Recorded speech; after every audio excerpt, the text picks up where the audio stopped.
Hello everyone, welcome back to my YouTube channel. तो कैसे हैं आप सब लोग?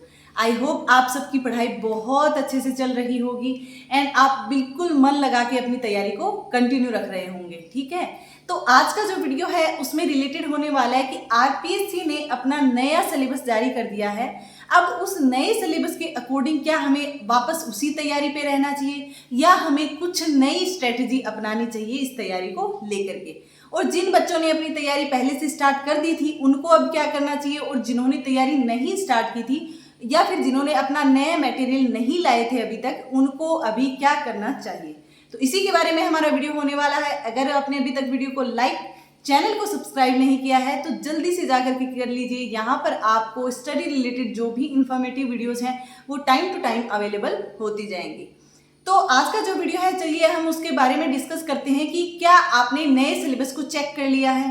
तो आप देखो, बहुत सारे स्टूडेंट ऐसे होंगे जिनकी पढ़ाई में ऑलरेडी कंसिस्टेंसी होगी, कंटिन्यू वो अपनी पढ़ाई को कर रहे हैं, लेकिन कई स्टूडेंट्स वो हैं जो कि अभी तक भी अपनी तैयारी को स्टार्ट नहीं कर पा रहे हैं। उनको ऐसे लग रहा है कि एग्जाम में अभी बहुत टाइम है। जैसे हम बात करें first grade and second grade की स्पेशली, उनको लग रहा है कि बहुत टाइम है, हम इतने टाइम में बहुत अच्छे से कर लेंगे। लेकिन उन स्टूडेंट्स को, उन जो पीछे जिन स्टूडेंट से गलती हो गई उनकी गलतियों से सीखना चाहिए, ना कि अपनी गलतियां दोबारा करनी चाहिए।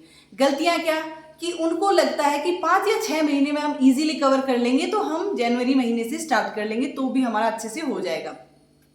तो ऐसा बिल्कुल नहीं है, क्योंकि इतना टाइम तो पर्टिकुलर अगर आप अपना सिलेबस नए सिरे से करना स्टार्ट करोगे तो वो भी कंप्लीट नहीं होगा।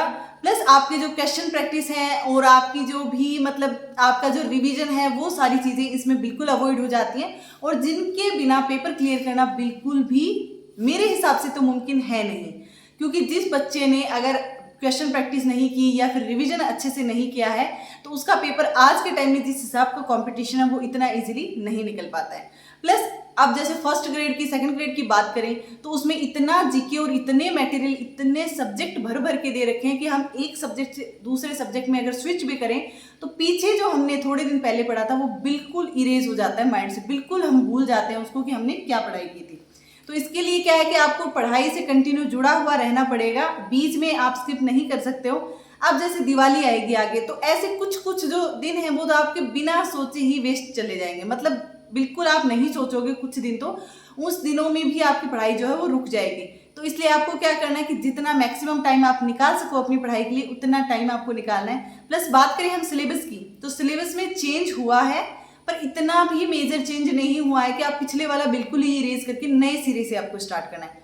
आप पिछले वाले को अपने को साथ लेकर के चलिए, आप अपने सिलेबस में कंपेयर कीजिए कि क्या क्या टॉपिक चेंज हुआ है एंड कौन सा जो टॉपिक है जो वही पहले वाला है।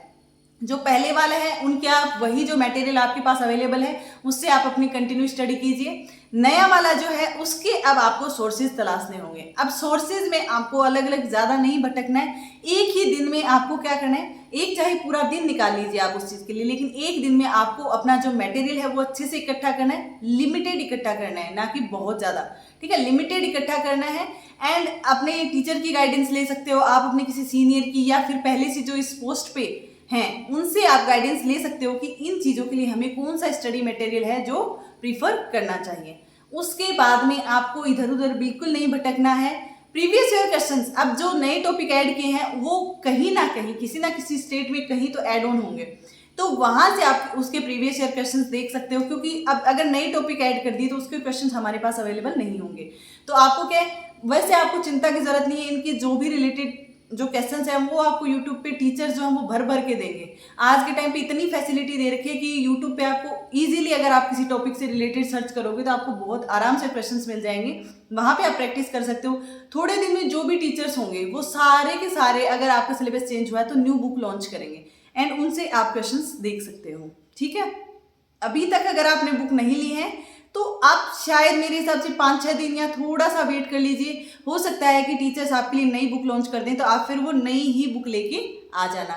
इतने तक आपने जो पहले का स्टडी मटेरियल आपके पास ऑलरेडी रखा हुआ है, जिसको आपने पढ़ रखा है, उसी से आप अपनी स्टडी को कंटिन्यू कीजिए। अपनी जो कंसिस्टेंसी है उसको ना छूटने दीजिए, इसका आपको स्पेसिफिक ध्यान रखना है।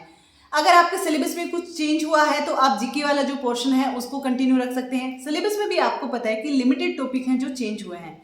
जैसे मैं बात करूं बायो की, तो बायो का मैं एक जो सिलेबस का वीडियो है सिर्फ उसके पीडीएफ में हाईलाइट करके मैं आपको अपलोड करके दे दूंगी, जिसमें आप स्पेसिफिक, हम ज़्यादा डिस्कस नहीं करेंगे, आप उसमें देखोगे कि कौन कौन से टॉपिक जो चेंज हुए हैं वो आपको अलग से देखने हैं, एंड जो और कौन से हैं जो पहले वाले हैं जो अपने आप मटेरियल से ले सकते हो। अगर आप फर्स्ट टाइम फ्रेशर हो मतलब तैयारी करने में, तो आपके कोई सीनियर होंगे, कोई फ्रेंड होंगे, बहन भाई कोई तो होंगे जो इस चीज़ को तैयारी कर रहे होंगे, या फिर कोई टीचर है जिससे आप गाइडेंस ले सकते हो कि पहले वाला मटेरियल हम कहाँ से पढ़ें।